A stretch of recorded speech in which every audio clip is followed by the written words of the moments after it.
what Elliot Page's name was before. I guess we should not say it because maybe that would violate some policy. It's a dead name. That's crazy. Why is it? I don't understand. Why is that any crazier than if people change their name? Call me this. Call me this. I prefer to be called by this. But to not even be allowed to acknowledge that you used to have a different name. What do you need to be able to acknowledge that for? How are you suffering? Where's your harm? Where's your oppression?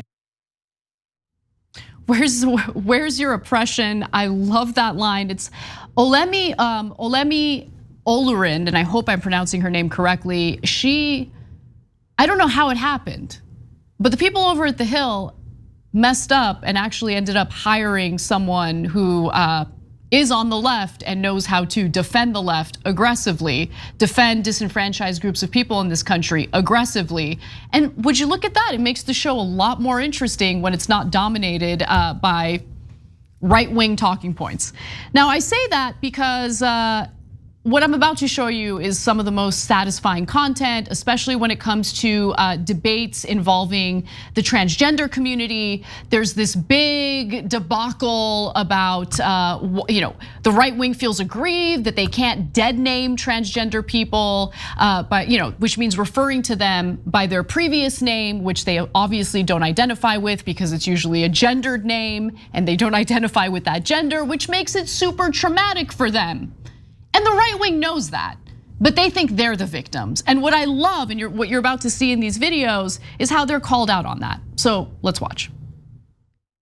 That person lived as a different person for a long time, decades. And so to say that suddenly we all have to pretend like those decades didn't exist and that person wasn't that person for those decades. You're not forced to pretend that. You just can't. I understand. You just can't say it out loud? No, you can talk. Right. Why are we pretending like that is what's happening here? It's very simple. This person, there's a trans man now, Elliot Page. That is their name. That is the name that they go by. I said him and I said Elliot Page. Exactly. Absolutely. Their dead name is their dead name. They don't go by that anymore. They find it dehumanizing or diminishing to their personhood to be called that. And that is what it is. It's not uncommon. People change their names all the time and we use the different names that they go by. Right, but then if somebody goes, well, who's that? I go, oh, they used to be X. Right. I would fill them in. And you can't do that on social media because of this policy. Did you get banned from calling Prince even after he changed his name to a symbol? I mean, that's where we're same. We are comparing apples and vegetables because this is a trans person. Let me explain this. The name, the dead name, reflects a person, an identity they do not recognize. They find it psychologically harmful to be seen in that way. They've moved on. I mean, maybe he felt like being called Prince was. I mean, I've explained it. Listen, go ahead. Go forth smartly. Go forth smartly. I love that line too. That was a great line. So good. I just love to see it because, you keep seeing these right wingers on Twitter, like Tim Pool types, like, oh no one on the left wants to debate me. And then when strong leftists raise their hands and say, I'll debate you, bring me on your show, I'll debate you, they never respond to it because they never want to face the kind of power that you saw in that video, right? Someone who actually knows what they're talking about, someone who's actually strong, someone who knows how to make the case and to do so unapologetically and aggressively. Yeah, so look, the thing that I like the most is her calling out how disingenuous they were being. Like, why? We're the real victims. Yeah. And she's like, well, I can explain to you why, because they're not that person and they find it offensive if they are. In fact, then later, Kim Iverson put out a tweet, which I think made things worse. Yes. I want to read you the tweet and then explain why she picked the worst example. She said, the point is whether or not you're allowed to say certain things. You can call Muhammad Ali Cassius Clay and not be banned from Twitter or lose your job. Why should trans receive special treatment because they choose to change their names versus others who choose to change theirs? Oh yeah, the trans community, notoriously known for special treatment.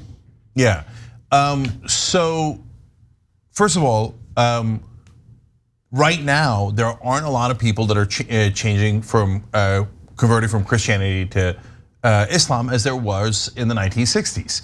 And so Muhammad Ali did it, Kareem Abdul-Jabbar did it. And you know what happened then? People kept calling them, in this analogy, their dead names. Because why? They wanted to offend them. Right. Because they kept calling Muhammad Ali Cassius Clay. They did that on purpose thousands of times. because they're like, how dare he not be a Christian anymore? And the point was to offend them. And when you dead name trans people, you're trying to offend them. And then you pull the move of like, oh, I don't know why they're taking offense. Okay, look, you could actually make a perfectly fair point and say, look, I think it is offensive, I think it's wrong, but I don't think you should get banned for it. That's my point. I actually believe that, right?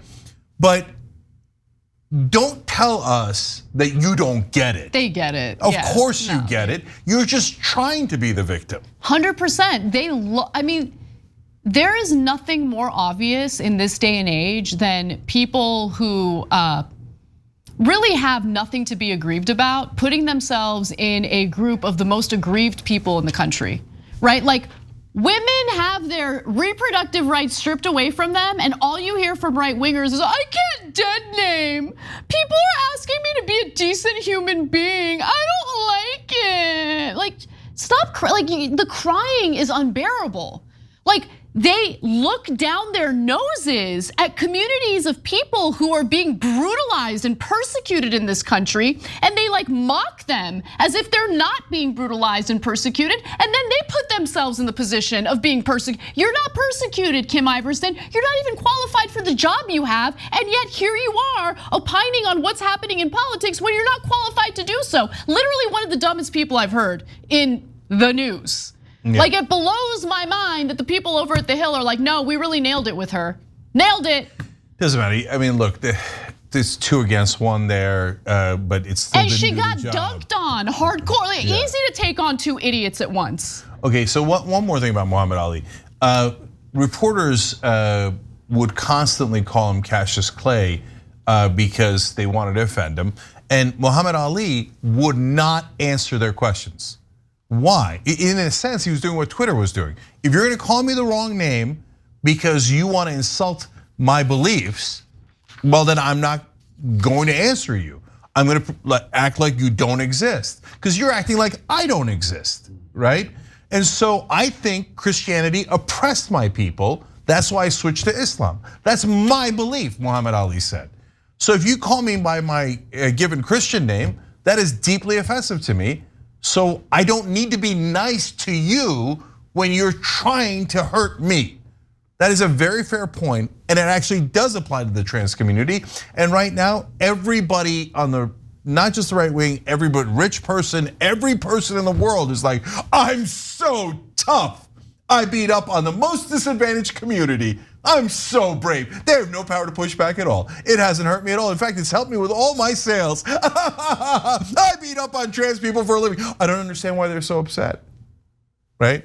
No, you're all goddamn grifters, and you pick on the community that could least defend themselves. Why? Because the government and every powerful person is set against them. Over 600 laws passed by monstrous, evil right wingers against the trans community and the rest of the LGBT community just over the last couple of years, because the Republicans are deeply immoral. Thanks for watching The Young Turks, really appreciate it. Another way to show support is through YouTube memberships.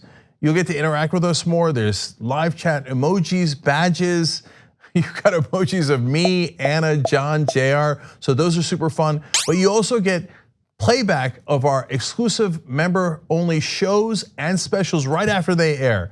So all of that, all you gotta do is click that join button right underneath the video. Thank you.